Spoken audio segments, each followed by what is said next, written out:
ఓం మహాగణాధిపతయే నమః. ఓం గురుభ్యో నమః. ఓం శ్రీమాత్రే నమః. పరమేశ్వర స్వరూపమైనటువంటి జ్యోతిష, వాస్తు మరియు ఇతర అనేకమైనటువంటి శాస్త్రములను మనకు అందించినటువంటి మహర్షులకి నమస్కారం. హయగ్రీవ హయగ్రీవ హయగ్రీవేతియో వదేత్తస్య నిస్సరతే వాణీ జనుకన్యా ప్రవాహవత్. అరుణాం కరుణాతరంగితాక్షీం ధృతపాశాంకుశపుష్పబాణచాపాం అనిమాదిభిరావృతాం మయూకైః అహమిత్యేవ విభావయే భవానీం. శ్రీమాత్రే నమః. ప్రేక్షకులకి ఆ లలితాంబిక అమ్మవారి యొక్క అనుగ్రహం పరిపూర్ణంగా కలగాలని మనస్ఫూర్తి కోరుకుంటూ మనం డిసెంబర్ మాసంలో అసలు గ్రహస్థితి ఏ విధంగా ఉంది అని చెప్పి చూసుకున్నట్లయితే ఈ మాసంలో 3 గ్రహాలు వక్రించి ఉంటాయి. అందులో ప్రధానంగా గురువు వృషభ రాశిలో వక్రించి ఉంటున్నాడు, కుజుడు కర్కాటక రాశిలో వక్రించి ఉంటున్నాడు. అదేవిధంగా శని కనుక చూసుకున్నట్లయితే వక్ర త్యాగం అయిపోయింది ఆల్రెడీ శనిది.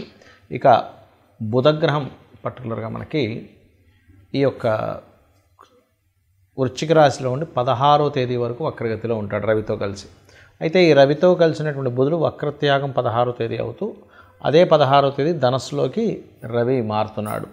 అదేవిధంగా శుక్రుడు గమనించుకున్నట్లయితే 3వ తేదీ నుంచి ధనస్సు రాశిలో ఉన్నటువంటి శుక్రుడు మకర రాశిలోకి ఎంటర్ అవ్వడం జరుగుతుంది. ఆయన 29వ తేదీ వరకు మకరంలో ఉండి కుంభంలోకి 29వ తేదీకి వెళ్తూ శనిని కలుస్తాడు. అదేవిధంగా మీనంలో రాహువు, కన్యారాశిలో కేతు ఈ యొక్క సంచారం జరుగుతుంది. ఇక ఈ యొక్క గ్రహస్థితిని అనుసరించి ద్వాదశ లగ్నాల వారికి మరియు ద్వాదశ రాశుల వారికి లగ్నం తెలిసిన వారు లగ్నం నుంచి చూసుకోవచ్చు, లేదా లగ్నం తెలియని వారు రాశి నుంచి చూసుకోవచ్చు. ఎటువంటి ఫలితాలు జరగనున్నాయి, ఏ విషయాల పట్ల మీరు జాగ్రత్తగా ఉండాలి అనేటువంటి విషయాలు చెప్తుంది నేనైనప్పటికీ కూడా చెప్పిస్తుంది సాక్షాత్ లలిత అమ్మవారిగా భావిస్తూ ఒక్కొక్క లగ్నము రాశి గురించి తెలుసుకుందాం. సింహలగ్నము, సింహరాశి. మీకు మీ యొక్క రాశ్యాధిపతి 16వ తేదీ వరకు 4వ స్థానంలో ఉంటాడు. దీనివల్ల మీరు ఏదైనా ఒక వస్తువు కావచ్చు, గృహం కావచ్చు, వాహనం కావచ్చు, ఎవరికీ తెలియకుండా సీక్రెట్గా 16వ తేదీ లోపల తీసుకునే ఛాన్సెస్ చూపిస్తుంది. అలాగే 16వ తేదీ తర్వాత పంచమ స్థానంలోకి ఈ యొక్క రవి మీ యొక్క లగ్నాధిపతి ఎంటర్ అవుతున్నందుకు కాస్త ఈ కాంబినేషన్ అనేటువంటిది ఆధ్యాత్మికమైనటువంటి విషయాలకి అంటే స్పిరిచువల్గా వెళ్ళడానికి అనుకూలించేటువంటి సమయం 16వ తేదీ నుంచి లగ్నాధిపతి ఎప్పుడైతే ఉపాసనా స్థానంలోకి వెళ్తున్నాడు.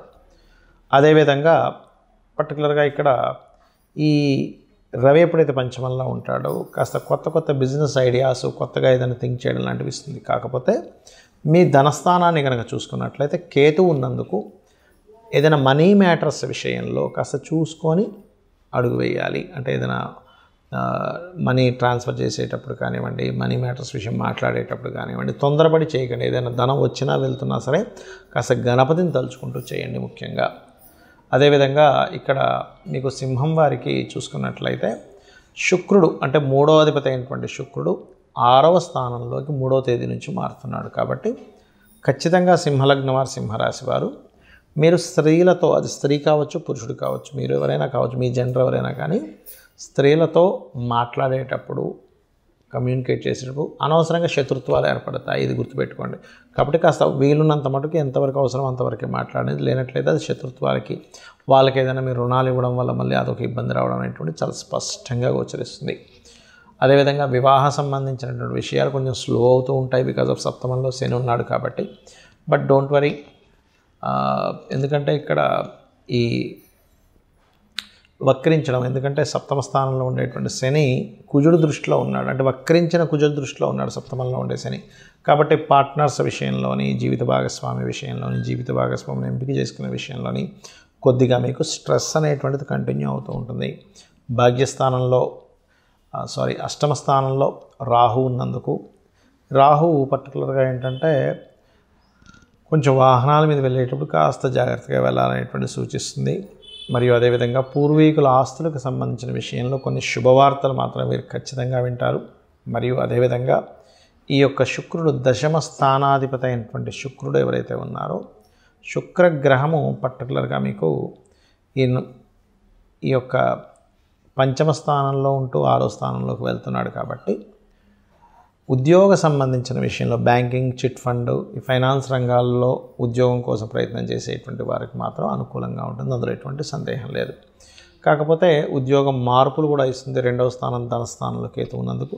ఇక మీరు చేయవలసినటువంటి దేవత ఆరాధన ఏమిటి, మరియు ముఖ్యంగా మీరు ఈ 7, 8 తేదీలు పార్ట్నర్షిప్స్, బిజినెస్ రిలేటెడ్ డీల్స్ విషయంలోని వేరే విదేశాలకు వెళ్ళేటువంటి విషయాల్లో కొంత జాగ్రత్తగా ఉండాలి.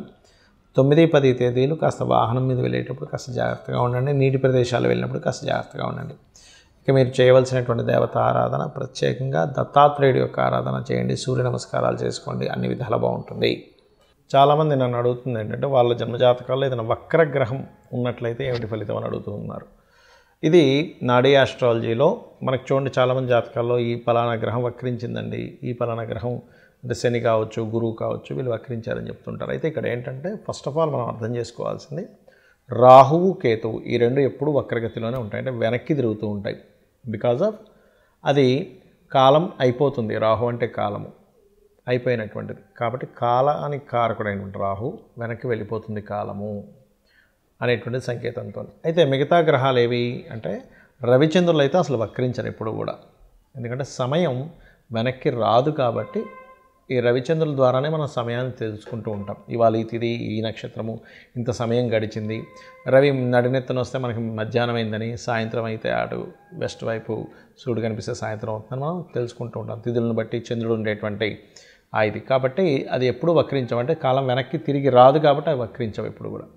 అయితే మిగతా గ్రహాలు ఏవైతే ఉన్నాయో వక్రించిన గ్రహంతో సమయంలో పుట్టారు వ్యక్తి అంటే దానికి చాలా పెద్ద విషయం ఉంటుంది. ఎలా అంటే ఒక ఉదాహరణకి శని వక్రించాడు అనుకోండి, ఏ గ్రహమైనా ఒకటే గుర్తుపెట్టుకోండి, మీ జన్మజాతకంలో వక్రించినప్పుడు ఉన్న స్థలం కంటే కూడా వెనకాతలు ఉండేటువంటి రాశితో సంబంధాలు పెట్టుకుంటాయి.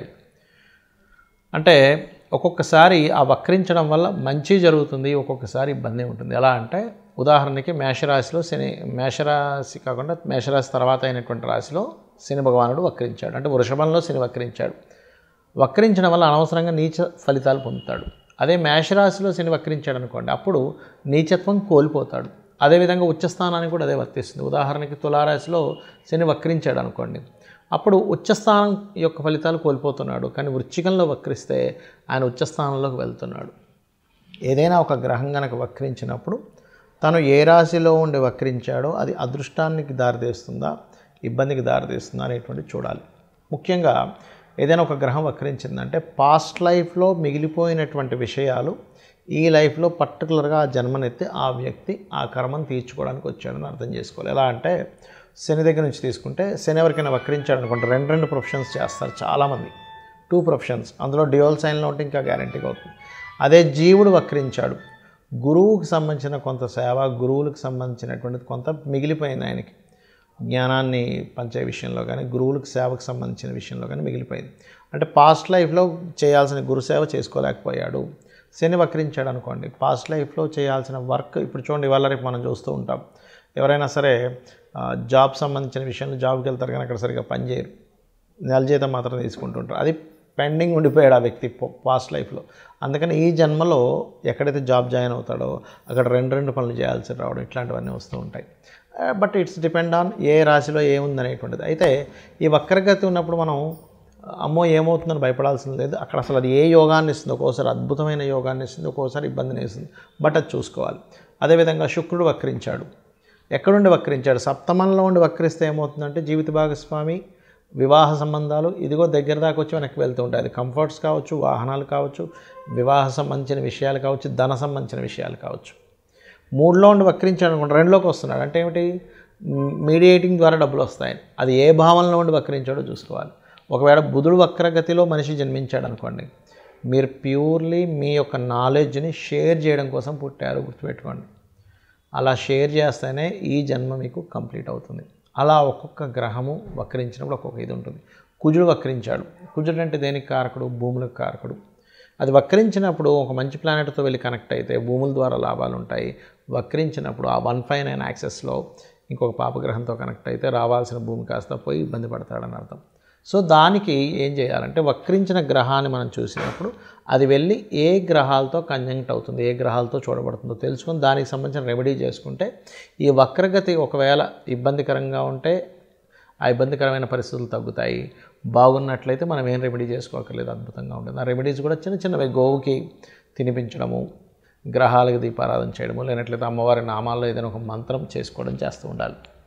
శని వక్రించాడు, ఉదాహరణకి శని వక్రగతి వల్లే ఇబ్బందులు వస్తున్నాయి అనుకోండి, ఎందుకంటే కర్మకారకుడు కాబట్టి వాళ్ళు చేయవలసిన మంత్రం ఏమిటంటే ఓం అనాకలిత సాదృశ్య చుబుక శ్రీ విరాజితాయ నమః.